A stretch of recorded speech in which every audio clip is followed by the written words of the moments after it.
Salut à tous, on se retrouve pour une nouvelle vidéo et c'est WW Fan. Donc c'est un épisode WW News. On va commencer avec la première news. La WWE en constante relation avec les arènes. La WWE avait fait une conférence avec les actionnaires aujourd'hui et vous comprendrez que le sujet numéro 1 était la situation de la compagnie face à la Covid-19. Depuis les dernières semaines, on apprenait selon les sources américaines que la WWE travaillait avec certaines arènes afin de réserver des dates pour être prêt à la réouverture lorsque les autorités allaient donner le feu vert. Voilà que Vince McMahon a confirmé cette information pendant la conférence. Vince McMahon a dit qu'il était en constante relation avec les arènes. On travaille avec les arènes. On a des dates possibles réservées et parfois ces dates possibles sont repoussées. Mais encore avec notre forme de divertissement, il est impératif d'avoir nos fans pour interagir. La WWE se tient prête au feu vert des autorités gouvernementales et met la main sur certaines arènes pour des futurs shows. Vince McMahon a aussi expliqué que si l'État de la Floride décide de mettre un terme à la production d'événements sportifs sur son territoire, la compagnie aura un plan B afin de continuer de produire leurs shows. Il a refusé de donner plus de détails, mais ils sont prêts à toute éventualité.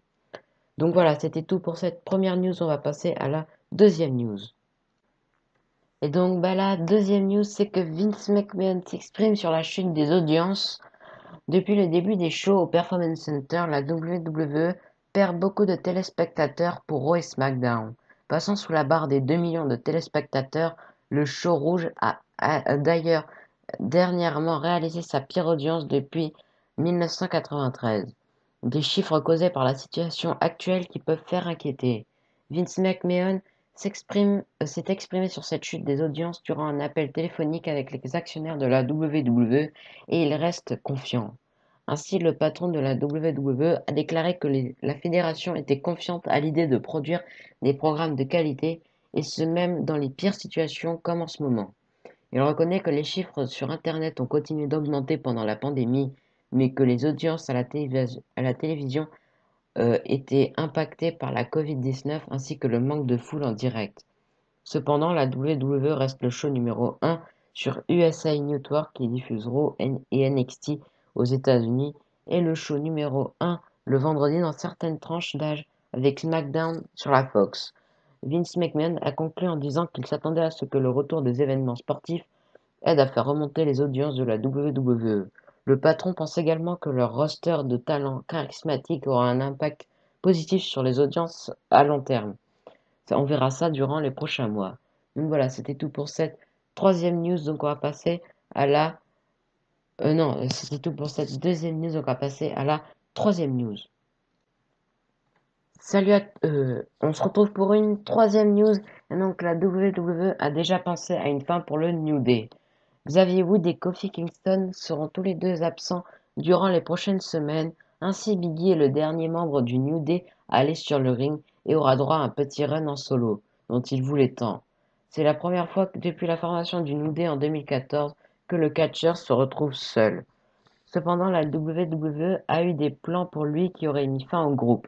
En effet, un membre de l'équipe créative proche de la situation, repris par Inside News, a dévoilé que la WWE avait réfléchi pour le New Day l'année dernière. A réfléchi à une fin pour le New Day l'année dernière. C'est Biggie qui aurait dû trahir ses partenaires en faisant un heel turn. En 2019, alors que Kofi Kingston s'est envolé vers le titre de la WWE, le New Day était alors plus proche que jamais d'une séparation. Toutefois, la WWE n'a pas réalisé ce plan et pour le moment, la compagnie ne prévoit plus cette séparation, du moins sur le court terme. Donc voilà, c'était tout pour cette troisième news. Donc on va passer à la quatrième news. Et la dernière news, c'est qu'un Chris Jericho s'exprime sur un potentiel retour à la WWE. Chris Jericho semble bien installé à la EW et occupe un rôle important sur le ring, mais aussi dans les coulisses pour aider les jeunes dans l'équipe. Sur son stream du week-end, un fan a demandé à Chris Jericho s'il comptait revenir à la WWE malgré le fait qu'il soit l'une des plus grandes stars sous contrat à l'AEW. Ce quoi il a répondu: ça ne va pas arriver, j'aime vraiment être à l'AEW, j'ai aimé mes moments à la WWE, J'aime Vince McMahon, j'ai appris beaucoup, j'ai eu beaucoup de plaisir, mais écoute, tu ne peux pas rester au même endroit pour toujours. Tu deviens stagnant si tu le fais, et je crois qu'il faut que tu te pousses pour faire quelque chose de nouveau.